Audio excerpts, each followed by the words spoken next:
Analisa Anda terhadap pelemahan IHSG di hari ini?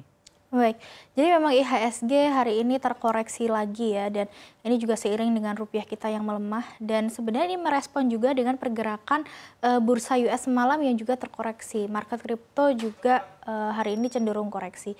Jadi kita melihat bahwa keseluruhan pasar keuangan bahkan di bursa Asia juga sedang kompak memerah.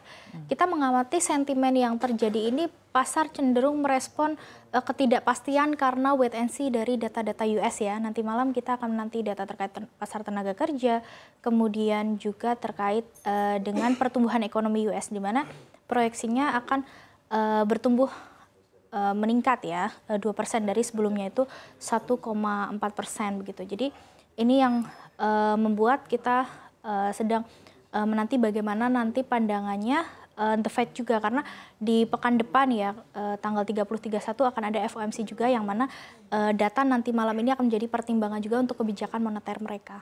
Oke, tapi apakah menurut Anda pelemahan ini pelemahan yang moderat ataukah sebenarnya tercipta tren downside di pekan-pekan ke depan ya menurut Anda?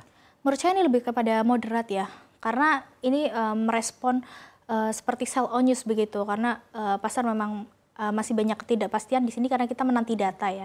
Jadi wajar untuk ada koreksi hari ini, dan memang untuk pergerakan IHSG sendiri kan sudah meningkat cukup pesat di beberapa pekan lalu ya, dan memang secara teknikal dengan adanya kenaikan yang cukup pesat maka wajar jika ada koreksi, dan saya merasa masih ada potensi untuk turun sampai dengan 7.100. Oke, kalau untuk rentang-rentang tersendiri yang menurut Anda masih berada dalam level support dan resisten dalam waktu dekat-dekat ini akan ada di range berapa, Tasya? Baik, jadi IHSG saat ini masih di level 7.200 ya, dan resisten terdekat masih berada di 7.300 sebagai level psikologis, sementara untuk support tadi ya yang saya bilang 7.100 ini possible masih bisa diuji, karena memang kalau kita melihat dari konstituen juga yang turun itu kan masih banyak dari big caps ya, terutama perbankan begitu, dan kita juga masih menanti beberapa laporan keuangan.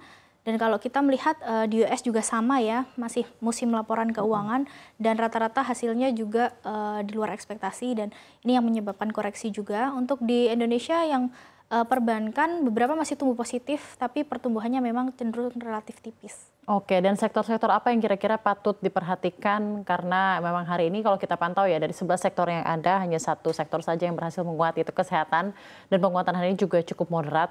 Nah, kira-kira dari 10 sektor lainnya yang mengalami pelemahan, adakah yang menarik untuk kita analisa bersama?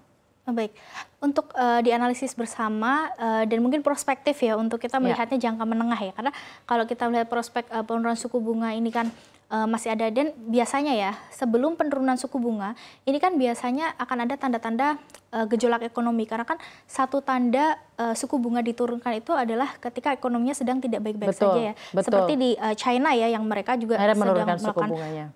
Suku bunga juga bank sentralnya, karena mereka sedang menghadapi crash dari sektor properti mereka ya. Nah, jadi saya kira dalam jangka pendek menanti suku bunga ini crash atau mungkin koreksi normal ya sebenarnya ya, itu masih possible terjadi. Tapi kita bisa memperhatikan sektor-sektor yang mungkin akan diuntungkan ketika nanti suku bunga diturunkan, seperti properti, kemudian teknologi biasa akan mengikuti ya, kita bisa watch untuk trading buy, kemudian juga banking pastinya, karena banking ini saat ini kan sedang berada di suku bunga tinggi yang mana menghadapi beban yang cukup tinggi juga, tapi beberapa banking besar yang punya likuiditas masih baik dan permodalan mereka masih cukup kuat, mereka tentu masih bisa bertahan.